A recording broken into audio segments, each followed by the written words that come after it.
Professor, you barely said anything in an hour and a half. Could you please, just for once, say something? Your only novel isn't even available at your own campus bookstore.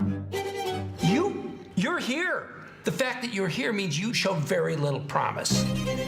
Did that sound harsh? I'll smile through the rest of this. You are here at Railton College, mediocrity's capital. This is one of your first major roles since the end of Better Call Saul. So what would you like to say to fans of that show and fans of you who are excited to see this show and the rest of your career?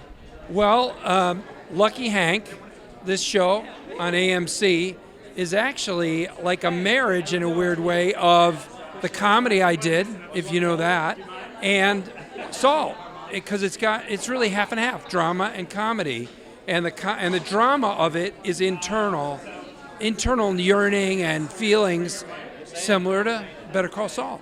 Comparing this role and this show to some of your previous roles, what would you say this makes this one stand out in particular? Well, this one is so different from I've been so lucky I've gotten to play these powerful women, but mostly I've been playing quite dark roles, dark shows, and this show has so much brightness, this character has so much brightness, so it's just, it's kind of a standalone from the other things on my resume. Must be a breath of fresh air then. It really is, yeah, that's right. For fans of the original novel, what would you like to say to them who are really excited to see this adaptation? Fans of the original novel? Yes. I don't think there will be a person, including the writer, who are familiar with the novel, who won't like the show, because it's true in the spirit. It has a number of touchstones that belong to the novel, and then these guys have taken it and really expanded it and made it a wonderful TV world. The same question? I think they'll like it. I hope they, can see it for what it is on its own, because, once you bring actors in, once you bring, you make little adjustments to the filming, through everything, the sets, it becomes its own world. You're never going to be able to truly recreate the imagined world of the book. So, got to let go a little bit. Yeah, TV's not, novels. It's a different animal, and you gotta expand on some things to work for the screen, and other things don't necessarily work as well. So it's us trying to take the spirit of the book more than anything else, and translate that into a series that people will be satisfied with. Why did you choose to get involved with this series in the first place? Were you a fan of the original novel? How did you get involved? No, I had not read the novel. I read the novel after I read the pilot, and I just liked the pilot. I liked the tone of it. It's comedy and drama. So Saul was funny, Better Call Saul, and the character of Saul was funny, but you were laughing sort of at him. In this show, my character is very aware of the ways in which he's a joke, and he also makes jokes. So he's part of the fun of it. Because I wanted to tell a story about regular people and what we are scared of and hope for, just really regular people with no extraordinary skills. And this project came, and the writing is so articulate and funny and poignant. It was all the things. Oh my goodness. Well, they sent me an audition for it, and I read the script, and it was like the best script I had ever read. And then I did my tape for it with my friend Robbie. Shout out to Robbie. And it was an audition that I was like, I think that's one of my favorite auditions I've ever done, and I hope that they like it. And then they did. And then Paul met with me with Peter Farrelly, who directed the pilot, and it just kept being where I kept auditioning, and then they kept being like, we like you, and then finally I booked it, which was cool. I got involved early on because I loved the book, and I hadn't seen anything that I really like in the academic world that really dealt with the pressure or the perceived pressure of having to accomplish in academia, and it's just so funny. So I chased it for a while, and luckily ran into these two. I love the academic world, but I love treating it as a workplace as well, and just writing about people in life. That was one of the biggest attractions, was just to write about people going about their life, which is what the book was, what Russo did so well. Yeah, it's fun, and it's a fun mix of funny stuff and real dramatic stuff that you go through this stage of life with your work and your career, and yeah, it's all stuff that we can relate to. How would you compare your approach with playing Hank to compare with your approach of playing your other previous roles? Oh, well, I was just saying Hank is closer to me. He's closer to my age. So even though he's got a lot going on inside and he kind of is shut down and grumbly, he's just kind of closer to me. So I was able to kind of ease into it. Like I didn't have to mold myself into this guy, but I could just relax almost into him. What made you want to play this role in particular? Well, she's a wife and a mother, and I'm a wife and a mother, and we're both in our mid-40s, and I thought it was an interesting conversation about, like, the traps sometimes we fall into when we stop asking ourselves how we want to grow. It's just an interesting dialogue, this show. Oh, I feel like Julie, who I play on the show, she's very complicated and fun. And I remember getting the audition and being like, I think I know exactly how to play this character, which doesn't always happen. So it was really fun to go about playing her, and then throughout the season make choices for her and have her change and grow, and it was a good time. What are some of your favorite on-set moments throughout the production of the show? From this show, Lucky Hank, most of my on-set fun, or rather my favorite times with the cast, were at restaurants.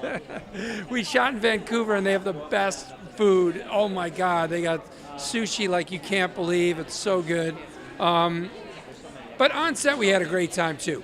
The 5th episode is all takes place inside the house, and we're having a dinner party, and it was just the greatest acting experiment time together with a great group of actors I've had in years. In episode 5, the whole episode takes place in our house at a dinner party, and every major character in the series is in the house for the whole, and it was the most wacky, wonderful experience with all these big personalities, such talented actors, all in a space for 2 weeks together. Oh, well, I went a lot. I think my favorite memories, I went every day and just shadowed our directors and our showrunners, who were very gracious in letting me come. But the 5th episode is a dinner party episode, and they did it like a play. The episode is basically all the main characters sitting around a dinner table, and that was my favorite thing I've ever experienced. Watching them all act that big scene out. It's funny you say that, because everyone I've asked this question to have all mentioned episode 5. It's I told my dad, I was it's the best episode of TV that's ever been made. Well, now when I'm watching the series, when it's episode 5 time, I'm going to be extra seated. You have to really sit down and be this is apparently the best episode of the show. I better bust out the popcorn then. Yeah, you got it. What do you hope audiences take away from this, if nothing else, from this series? Well, that's a good question. I'm not quite sure. They better enjoy it. But it's an odd one, because it's very funny. It's also quite serious, and we find this couple, this unlikely but perfect couple, at an odd point in their marriage. And I'm hoping they're so drawn to them that they want to know what happens. Yeah, I hope people see themselves in the show, because I think it's really about everyone's experience. Yeah. I guess I hope people are amused and at times moved, and it makes them think about their own lives. What was the biggest challenge you faced throughout the production of the series, and how did you overcome it? The biggest challenge, it was somewhat similar to Better Call Saul. In Lucky Hank, the main character, Hank Devereaux, is his own worst enemy. And that kind of, you feel bad for the guy that you're playing. You wish he'd get out of his own way. But in this show, there's kind of more evolution that happens quicker. So that's nice. The biggest challenge with this one, it's always hard to start a new show. the pace was pretty quick. Like, we really had to hit the ground running. And the first couple of episodes, we weren't exactly sure what the balance was between the comedy and the drama. And we were trying to figure that out, and that was hard. But then we figured it out. Oh, that's a good question. I feel like playing Julie, she's a very complicated character, and there were times where I was like, how do I play the comedy of her as like a young woman that's very feeling a lot of feelings and is kind of bizarre and doesn't realize she is, and then also having her be relatable and for people to still be able to empathize with her even though she's a little bit wacky. Just not having enough time. You know, we had such wonderful actors. And it's not like they'd get it on take one, or they may get it on take one, but they had a take two and take three in them. So it's being able to compress what we wanted to achieve in the amount of time we had. I think we did, but listen, it's standard lament. You always want more time, but I think we really felt it in this one. Season 1 of any show is this discovery.